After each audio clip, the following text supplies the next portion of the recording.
Welcome to another episode of Don't Call It Talent. I have Travis Orbin with me today.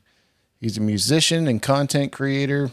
He is currently playing drums for The Darkest Hour and is a massive, would you say, underground session artist? Or like, I Hmm. say that in the most respectful way because there's a lot of people who don't know who you are, and it upsets me all the time. 'Cause you're a monster. You don't have the nickname Orbinator for nothing. But yeah, welcome to the show, man. Thanks. I take no offense to your stylized uh, rendition of my role.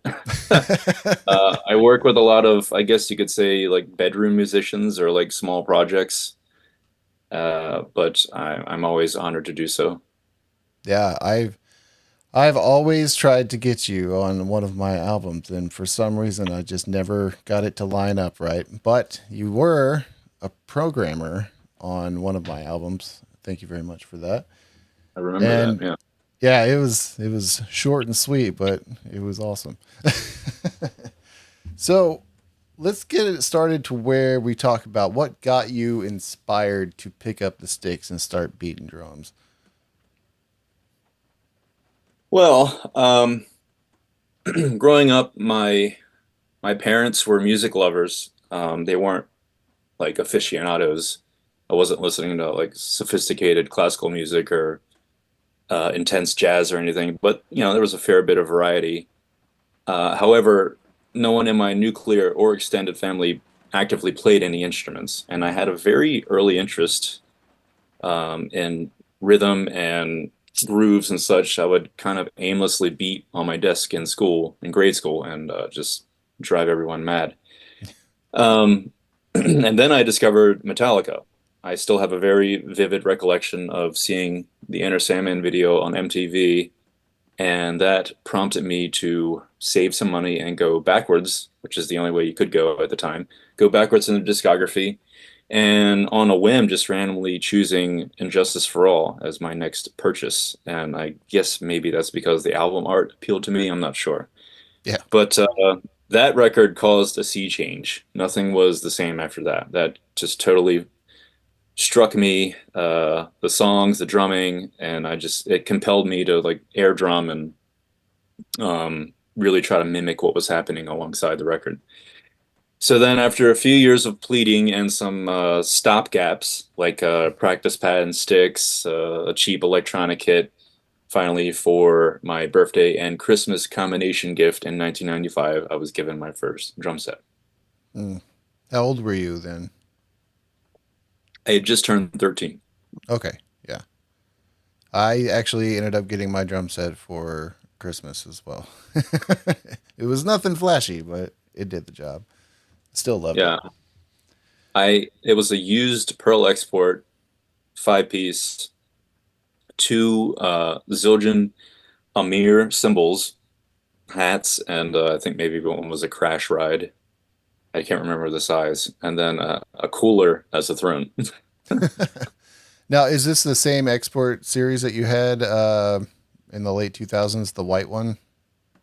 No, Okay. I sold that after a few years and used the money to get, uh, I think it was a pair of Axis double pedals, I Okay. think. Or it could have been my first pair of double pedals were Tama's. The I don't Iron think they were. Cobras? I don't think they were Iron Cobras. They were a little cheaper. I'm not Okay. sure. So that leads me to believe maybe it was the Axis. But what was I gonna say? No, that kit was a Pearl EXR. I got that from a Guitar Center. Yeah, like 2005, 2006. Yeah, that was your workhorse for a while. No, it's crazy to me because I remember like first kind of discovering your style of drumming. Well, you in general was around 2007, I want to say, maybe late 2006 whenever you were in Periphery. And it wasn't actually your playthroughs on the Periphery stuff. It was the you had like a Jay-Z little drum solo mix that you had. Yeah, man, that And was you were there from the very from the nascent stages. That those are my first three videos. the It was MySpace days. yeah, um, the Jay-Z cover, drum solo number one, and Groove and Grooves from the left side. Yeah, those are my first three videos. Yeah, speaking of the left side, you were ambidextrous as hell. Is that with everything, or is it just on the drum set? I my I am a righty, so my natural inclination is still to use my right hand. But I did, funny enough, I did learn how to use chopsticks with my left hand, and now I can't do it the other way around. Really? That's so funny. I've always been able to use both hands for chopsticks. I don't know why. Maybe it's just because I'm a dedicated eater. But Bully but for you. but like what inspired you to start taking over the left side of the kit with being able to utilize both sides? It started out as a very mechanical decision. Well, first, let me back up. I first started leading with the left side, just with the left hand, so open-handed playing, and that was a direct influence of Dennis Chambers and Carter Beauford from the Dave Matthews Band. Dennis kind of seamlessly switches in between, but Carter is strictly open-handed, and so I started flirting with that not long after I had started playing.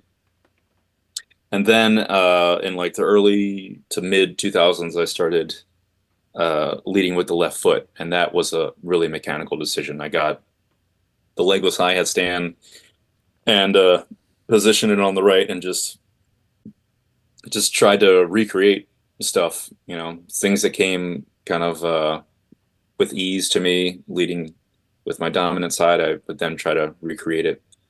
And then I got interested in, well, I'd known about him, but I really started delving into Mike Mangini's playing, and he uses his facility in a similar manner, but he would strategically position cymbals and drums to take advantage of their melodic capabilities. And so then I took a note from that, and all my left, usually all my left, or all of my lower pitch cymbals are on my left side, and vice versa. Okay. So the mechanical decision slowly evolved into something that could be utilized musically, creatively. Yeah, you have quite the drum setup. I don't think that I've really seen anybody do a kit setup like yours. Do you know of anybody that does it similar other than like I think Alex Rudinger kind of does the same thing, but he has a lot more to it where you're more of a, you know, sim- simplest. I forgot the word for some reason. You know what I'm saying. Minimal. Minimalist, thank you. Yeah. Um, yeah, I've never seen anyone with that my exact drum setup, but there's definitely people who have similar kits. Bill Bruford springs to mind, who funny enough, he was not an influence. I love his playing, but his kit was not an influence at the time. And he's had lots of different renditions of kits, but at one point he did have kind of the mirror image thing where I believe his hi-hats were like dead center, like right above the snare. Yeah, And then he had toms that kind of fanned out from there. yeah. My just Mike Mangini's kit comes to mind with the mirror image thing. It's just exact same stuff. Well, I don't know if he still does that. Probably not, but I remember him doing a drum solo where it looked like everything was spot on, exact around the kit, side to side. No, he Do you, still does it. yeah, he does. Oh yeah, that's his do, you, thing. do you still use his sticks? Oh no, I've been using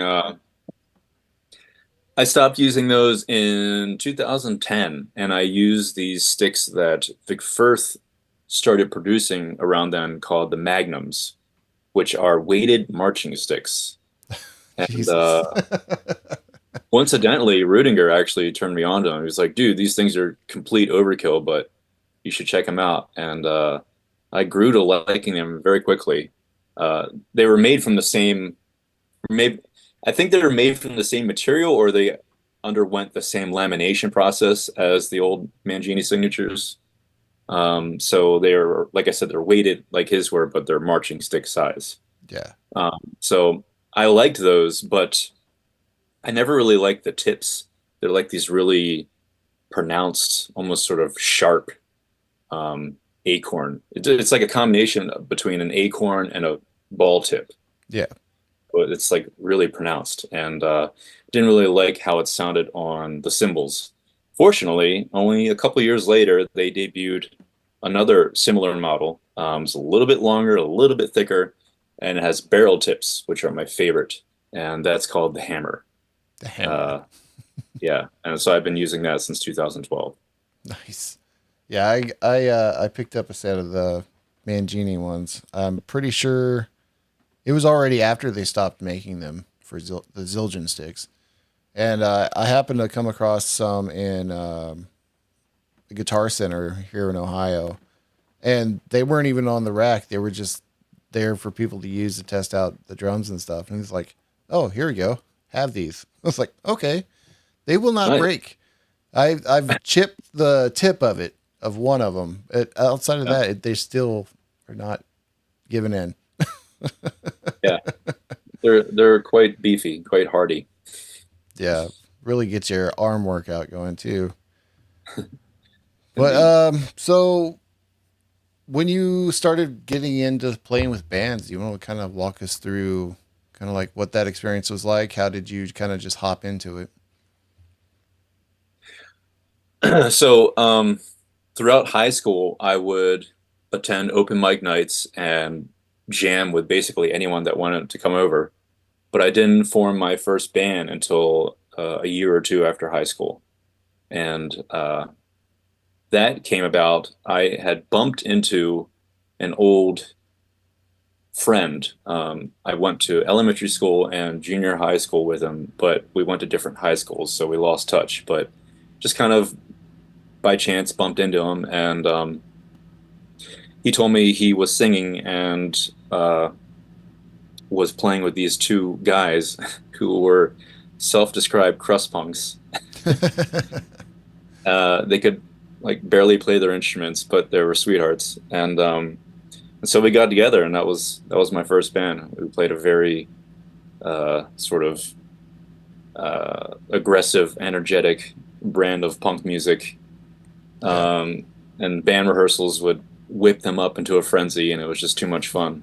But it was good because it was good to not just have a small peer group, but to express myself creatively within that medium for the first time. mm, Uh, like I would come up with signature drum parts and stuff, and they were like meant to live inside of that song. right, And it's really rewarding because you're kind of like just realizing your creative potential in the moment. right. Yeah, I had nothing but punk musicians to jam with in high school. I went to a relatively small high school. I think my graduating class was only like 150 people.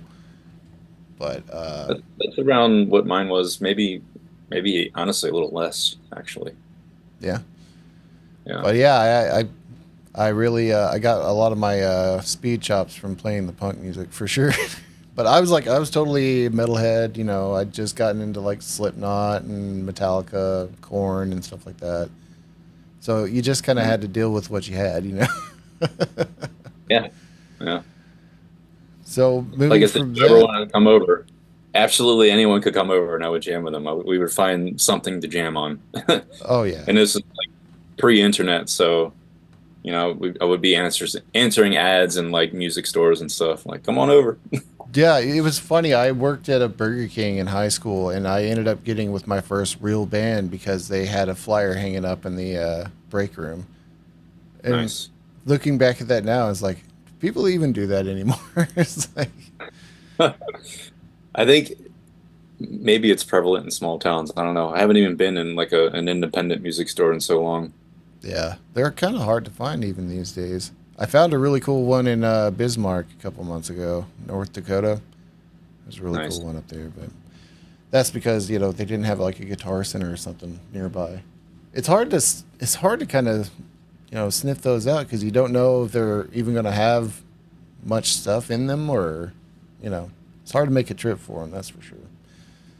But yeah, Well, so it seems like the Guitar Centers and Sam Ashes are going the same way as oh yeah, we had They independent ones. were like a block away from each other in Lyndhurst, Ohio here, and they Guitar Center closed like a year and a half ago, maybe 2 years ago, and then Sam Ash is closing their store now. It's like I'm gonna have to drive like a good hour or two to get to a Guitar Center, and there's not just flat out any like small music stores here. I Yeah. live in Cleveland, by the way, so there's not a whole terrible too much, or maybe there's just some stuff I haven't found yet. But so what was your first like touring gig? Like, what was your really first serious band? Was that Periphery? Um, I was in various incarnations of bands with my friend Taylor Larson Oh, okay. uh, in the 2000s, and we would do like little weekend warrior stints and stuff. But I guess it's hard to even view. I only did like I think two tours with Periphery, but they were so short, and I guess they were actual tours. I mean, they we did play with A Life Once Lost, and then the other tour was I think it was a headlining tour. So Yeah, I suppose that would be my first serious band. that's a band I hadn't heard of in a long time. A Life Once Lost. I'm gonna have to go jam them. It's been so long. But yeah, the headlining tour that you guys did wasn't that with what was it? Haunted Shores. Um, we played some shows in DC and They played with. Okay. the DMV area. We played some with Haunted Shores, but I think uh, the headlining tour. I think I want to say the band's name was This Time It's War. I don't. I'm pretty sure they're not even around anymore. But Yeah, that yeah. sounds familiar. You know, I have this whole brain filled of useless knowledge of stuff, like remembering things back that far. This is crazy. But so you were with Periphery for what, 4 years? Like 2005 Not quite as to long. It was I joined in like late summer 2006 okay, and I left in early 2009. So it was about 2.5 years. yeah, and I remember you had actually gone down to Florida to record the actual drum parts for the first Periphery album, correct? Hmm. Yep. Whatever happened with that? Mark Lewis was working at Audio Hammer at the time and he engineered them. And well, I went down there and set up, did the whole thing, got sounds tracked, edited, went back home, and it was kind of a letdown because we didn't have the stems of all the tracks. We had just had the multi tracks. Okay, So and Misha had never mixed uh, drums in that way. Like he'd only mixed drum kit from hell, like samples basically. yeah, So he kind of had his work cut out for him, and so we were just kind of at a standstill. And well, as fate would have it, the Sky Eats Airplane opportunity presented itself around that time. yeah. So that's what I did. I remember that being quite a shock, finding out that you had left Periphery. Because at that time, Periphery was pretty exciting, because it was very different esque. I mean, like there was a lot of. I'd say it was a combination of a lot of favorite sounds around that time period for a lot of people. So whenever I found out you left, that was pretty heartbreaking for me. But you got into Sky Eats Airplane, and I started listening to them, and that was a pretty good gig for a while. How long did you do that? It was like 2 years, right? Well, let me just say that it is not a decision that I took lightly, and especially after investing so much time in the band. But it was really just a case of my creativity feeling squandered, and just the opportunity that was at hand, was beckoning me. Yeah. So yeah, I was in Sky's Airplane and we never officially like broke up. We're still on an indefinite hiatus, Oh yeah. but that was 2009, and then we did. the last tour was the Scream It Like You Mean It tour in 2010. So it was about a year and a half, and it just kind of dissipated. Yeah. Do you think you'll ever get that call? Be like, hey, let's go do some shows. It's funny. There's a promoter in Texas who will email someone in the band, usually Lee Duck, and it's not every year. It's like every other year, every 2 or 3 years, and like the cash opportunity just keeps creeping up and creeping up. Like, come on, reunite, headline this festival that I'm putting on. So I don't know. We'll if I guess if the money's good enough, we can't Yeah, turn it you down. know, right. So there's a chance. All right, so you've done a lot of session work, a lot. Do you even know how much stuff you've been on? Well, that's I the know you. unfortunate thing. Like probably at least 25% of the things that I've done have never even seen a release. Like they're just the impetus to do them died out or something happened Yeah, and tragedy struck. I don't know, but yeah, a lot of stuff that I've done has never seen the light of day, unfortunately. But I did. Uh, this was a while ago. I counted how many artists I had worked with on my extended discography page on my website, and it was over 100. yeah, So yeah. I know it's you. I know you like have maybe that around. listed out, but I was going to go into it and count all of them up, so I had the information offhand here, and I just completely forgot about it till about 5 minutes till. And I was trying to get the kids and wife away so I can have this little space to myself for a minute. Yeah. I don't know how many records. I'll have to count that someday. That might be tough to pin down, Yeah, but because I don't know, like sometimes people put stuff out and they don't even tell me. I mean, not like a proper record or an EP or anything, but sometimes people will just like they'll just throw out a single. It's like, oh, I was on that. yeah, It would be nice to have known. Um, but I do my best to keep track of all that things and archive it properly. right. But I can easily do that on my end for the extended portion because basically I just whenever I finish a session, I just email my webmaster. I'm like, add this to the list, or add a few more tunes that I did for this artist. So that's Right. all accounted for. But the proper releases can be difficult to pin down at times. Yeah. So you're currently in Darkest Hour. How did that end up lining up? What made you? Well, They're from DC or the tri-state area there, right?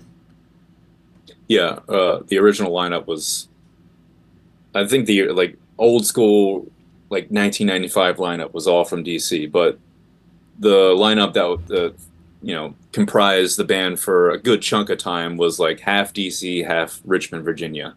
Okay. So what called you up to join Darkest Hour? Were there somebody that was on your mind a lot, or did you just kind of get offered it one day? They their drummer Ryan Parrish had left and they were working with a fill-in and they had started renting a B room at my friend Taylor's studio and they were rehearsing for some upcoming tours and on one occasion they were talking to Taylor and they were like, yeah, this guy's really good, but we just don't know if he's the right fit. And he was like, you should jam with my friend Travis. And that's really how it happened. That was late 2011. Yep. I Taylor told me about it, and I learned a few songs and made the drive over and jammed them, and we all got on really well and met a few more times throughout the year, throughout 2012, and we had started writing. We actually started demoing some material that would end up making it to the self-titled record. And then I played my first gig in, I think it was November 2012. And then from there, we did a few more gigs and a few more pre-production sessions, and then made it official in May of 2013. Yep. That's crazy. As luck would have it. Yeah. So you being in DC and stuff like that, you have quite a few notable drummers around you that you record with or use a studio, like Anup Sastry and Alex Rudinger, and then like you said, you're friends with Taylor Larson and stuff. And Mhm. I haven't seen a lot of stuff because I've been traveling a lot and doing the reaction channel, so it's hard for me to just kind of dive into things. But the last time I'd seen, he'd been getting a lot of use out of that studio. It's a pretty big deal now. My studio or Travis, or sorry, Taylor Larson's studio. But like I was yeah, talking about, like you would we had talked about doing a session, and you were going to rent or you had thrown out an idea of renting like Anup Sastry's room or something like that to record in. Is that something you right. guys do often? No, I I started taking sessions to Anoops because I had a lot of sessions out of my home studio, and this is going to sound pretty absurd, but I didn't know how to do punch-ins. Hey, And so that's not and a so bad thing.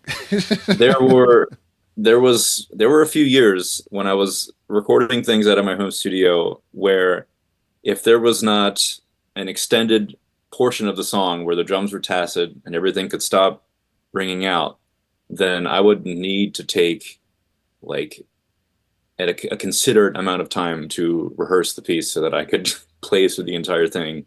So you're just Uh, one taking everything up to this point, really, except for the. up until like 2013 or 2014, that's when I learned how to do punch-ins. No wonder why you're so fucking good, dude. It's really, like I said, kind of absurd because I'm like the perfect person to do a punch-in with because usually my parts are, preconceived ahead of time and I'm really consistent. And so it's just like I could start literally anywhere within the bar where I screwed up and it would meld perfectly. Right. But I just didn't know. It's again like what we were talking about. I don't know if you're recording, we were recording back then. I don't think you were, but we were Uh, talking about how like little kids can be shown this like supposedly Herculean feat, but once it's like kicking a soccer ball, into a goal or something. But once you just show them, then they can do it. So it was, yeah, I just needed to learn it. I don't know what the catalyst was, like if I learned on my own or Taylor showed me or what, but finally learn how to do it, and I didn't need to go to a Noops anymore to do sessions. wow, that is some cool stuff to hear. You know, Yeah. punching in. Wow. I'm sitting here just thinking to myself, is like, how many times have I done that? And it's just like, because I can just sit down and play something because I'm not doing anything that serious. But like when I'm recording music, just over and over again.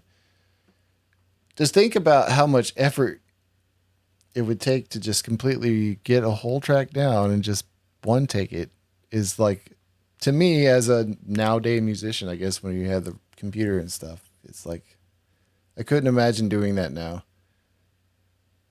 Well,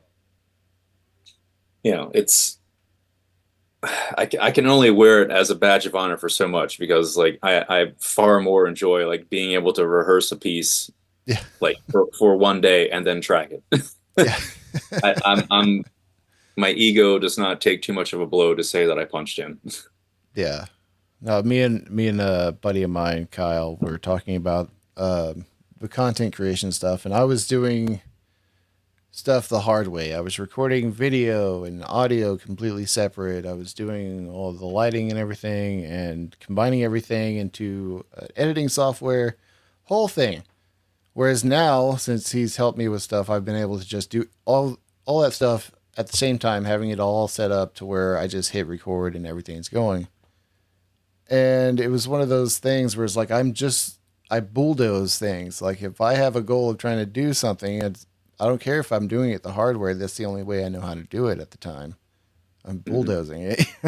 Yeah, So that's just kind of an example of bulldozing it to me. Is just like you just do what you do, what you got.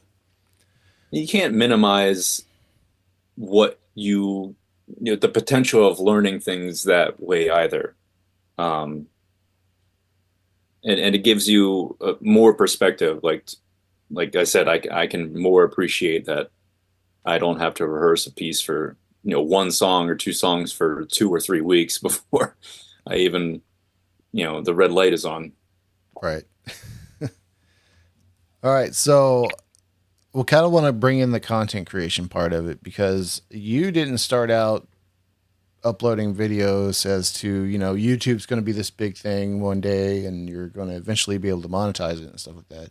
You were simply cataloging your skills basically as a way of like a portfolio, so to Hmm. speak. So, how's that grown for you now? Is it changed any as just being more than a um, like a portfolio? Are you able to capitalize on it more now as like a secondary stream of income or something similar? It's not quite to that point. I'm still kind of viewing it as a portfolio or a resume, if you will, Yeah. because it seems that so many opportunities arise online. It's nice to be able to just point at something. Right.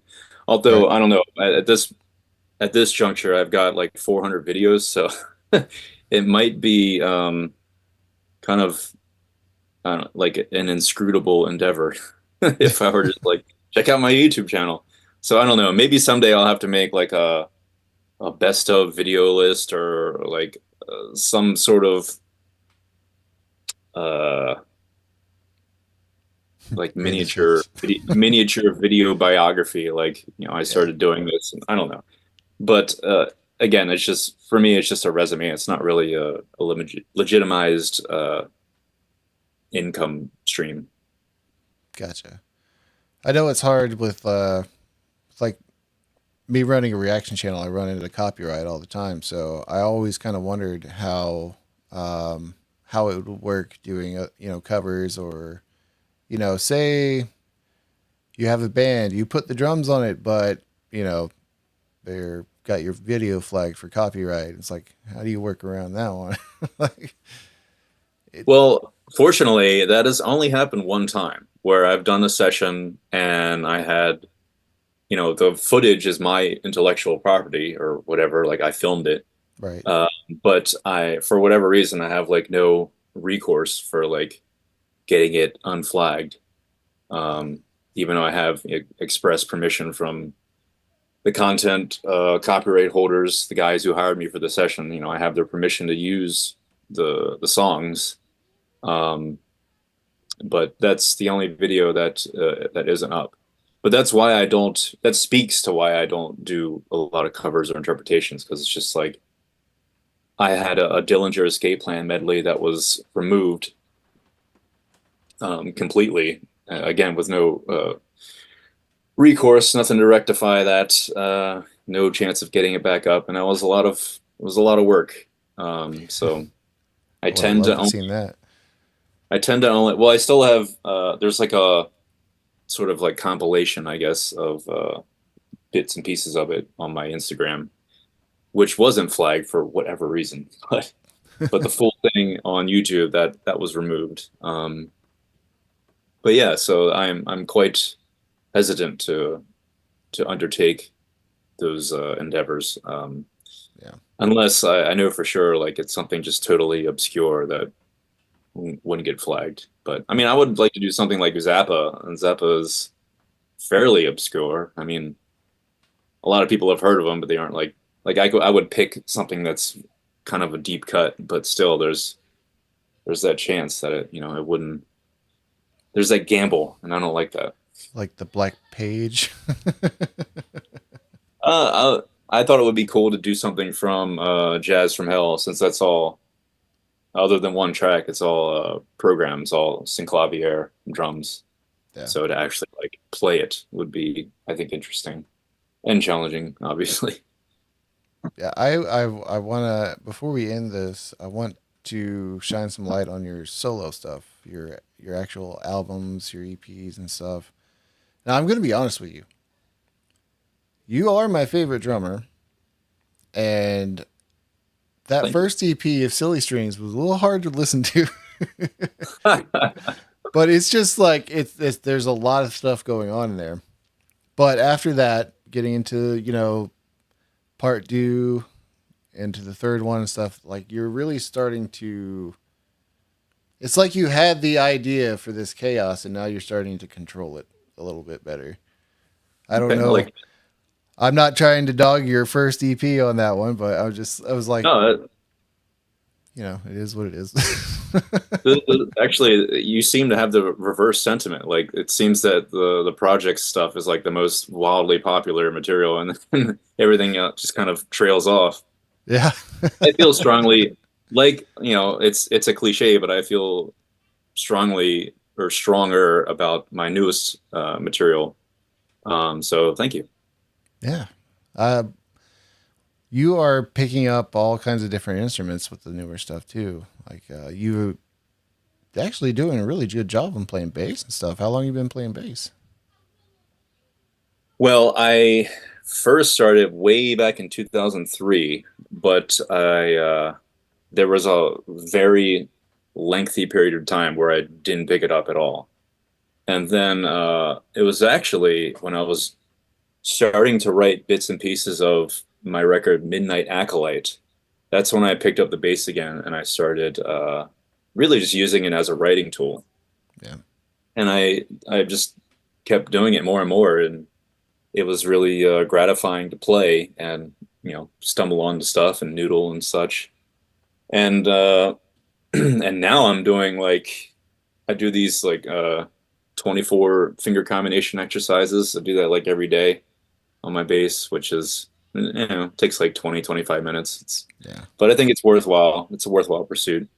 And now I can play bass on my records. I don't have to hire anyone. Yeah. That's always a plus. That's basically why I started learning how to play everything. It's like I'm just my own little so. The only problem with that is, a lot of times it's hard to work with other people now.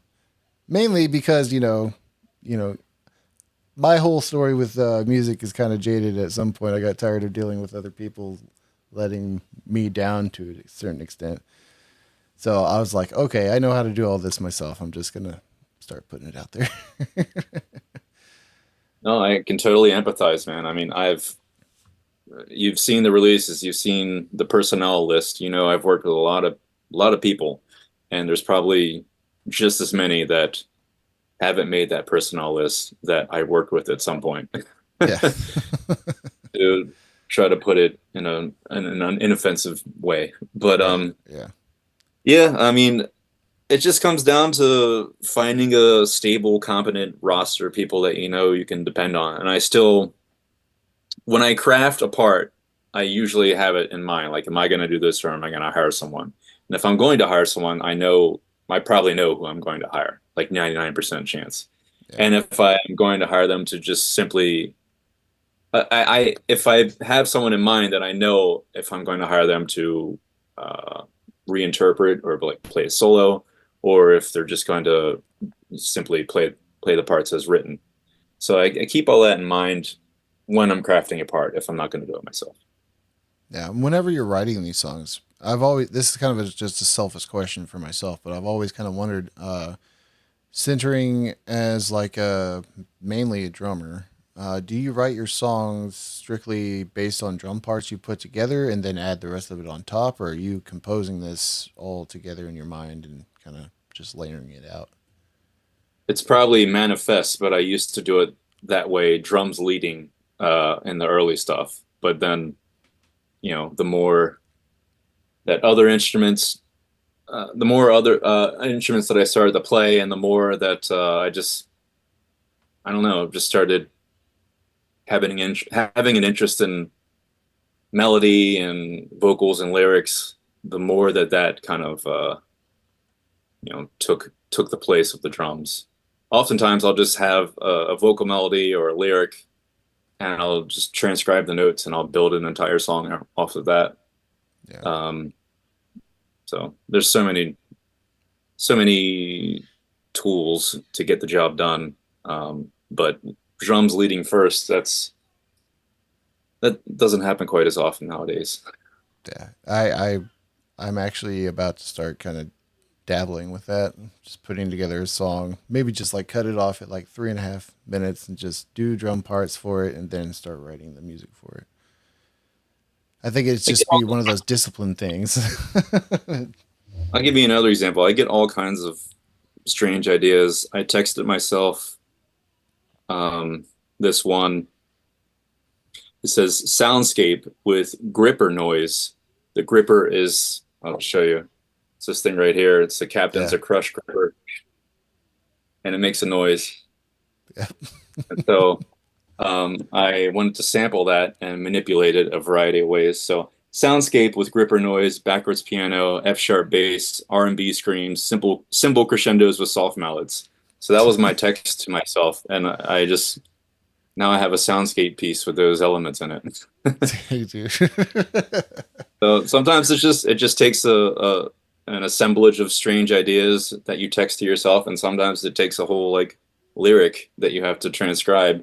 But so many different things can carve out that initial pursuit. Right. You're a master of discipline. I've noticed all these years, and something I'm curious about is like how much do you practice these days?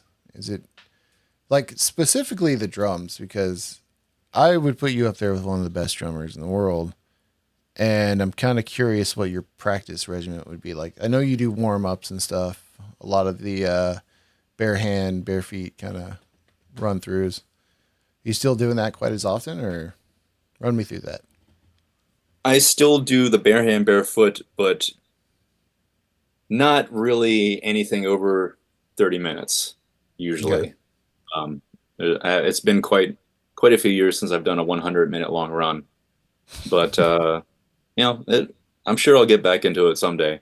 But as far as just practicing in general, it's entirely dependent on my schedule. If I have a session, then I'm rehearsing it every day until it feels tracking ready. Like I don't, my eyes aren't glued to every single note on the chart. Yeah. But if I don't have any sessions on the docket, then I'm probably working on solo material. And as you've already observed, I'm juggling and tackling more roles than ever. So that takes that can have a pretty hefty workload with it. But I'm in a unique position in that I can allocate my time to whatever interests me. And again, if I have no sessions or upcoming tours, like the Miles Davis cover that I did, or the Strapping Young Lad cover, like I was able to carve out time for that so I could build the hand chops and build the independence needed for Miles and do foot drills to do the Strapping Young Lad stuff. Yeah. So it's you know, little endeavors like that which can kind of inform my practice time. But overall, I just try to keep my facility at a certain level so that like if I had to start a tour tomorrow, then I could get through a Darkest Hour set. Right. Yeah. Understandable. All right. So I'd like to end this with this question always gets asked a lot. It's like, what would what's advice would you give to someone starting out? And I want to take out the someone starting out part and just advice for your peers, really, that maybe, they could get some value out of with your career in a Hmm. creative aspect. I guess I should probably narrow that question a little better. Um, well, so I mean, sometimes the peers need the advice just as much as someone that's just starting out. Right. So I actually, you sent me this beforehand. And I actually answered it, so I'm just going to read what I wrote because Yeah, I go for it, man. think it's pretty good. All right, so I said, do your best to accrue an education, whether it's through a competent teacher, a mentor, autodidactism, etc. Try to best understand what it is you're playing, as that will help demystify and illuminate a path for you that's congruent with your goals, creatively and professionally. Be realistic and grounded, but always dream. This should be an effortlessly assiduous pursuit.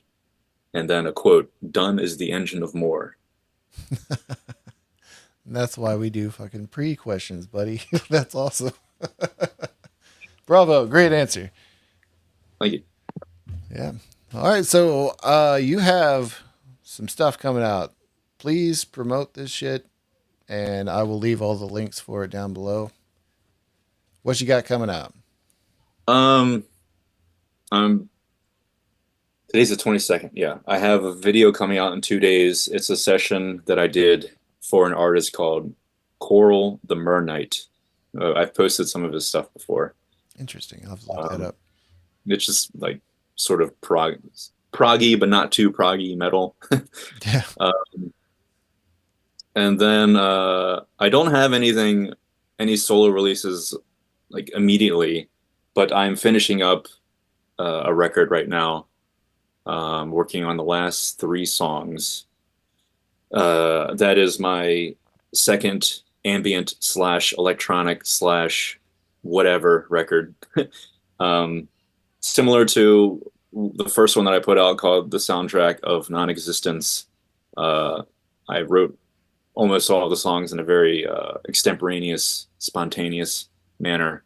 And I like working that way. Obviously, Uh, I compose the shit out of my songs, but I like having a vehicle work and just kind of, just do whatever grabs my fancy. yeah, I'm not gonna And lie. I don't know what that first word was. Astanius or what was that? extemporaneous is just another word for improvisatory. Hey, I'm just gonna say I'm not gonna act smart. Like I don't know all the words you're throwing at me on that one, but thank you, appreciate that. So that'll be the next solo record to come out. I'm hoping to get that out no more than 2 months from now. Okay, And then I have two more that I'm working on that I'm hoping to get out before the end of the year as well. But one of them I'm really pushing myself vocally. Like I've been doing 3 to 4 90-minute long practice sessions every week. 3 to 4 days of 90-minute practice sessions. Um, because this other record that I'm working on has a lot of screaming. I'm trying to do that well. yeah, definitely take your time on that. Try not to So blow your voice out. if everything goes smoothly and swimmingly, hopefully I'll have 3 records out this year. But I just put out an EP, what, 2 or 3 weeks ago, Daddy Ditty's 5. So go listen to that, fair listener. Yes. Well, man, one of these days, science is gonna have to open your brain up and figure out how everything works. But, dude, I'm a huge fan of yours. Thank you for doing this. And if you are a musician or just a creative person in general, check out Travis's stuff because it will inspire you to do all kinds of stuff. So, with that, thank you, Travis. I appreciate your time, sir. Thank you kindly, Ron. Thanks, everyone.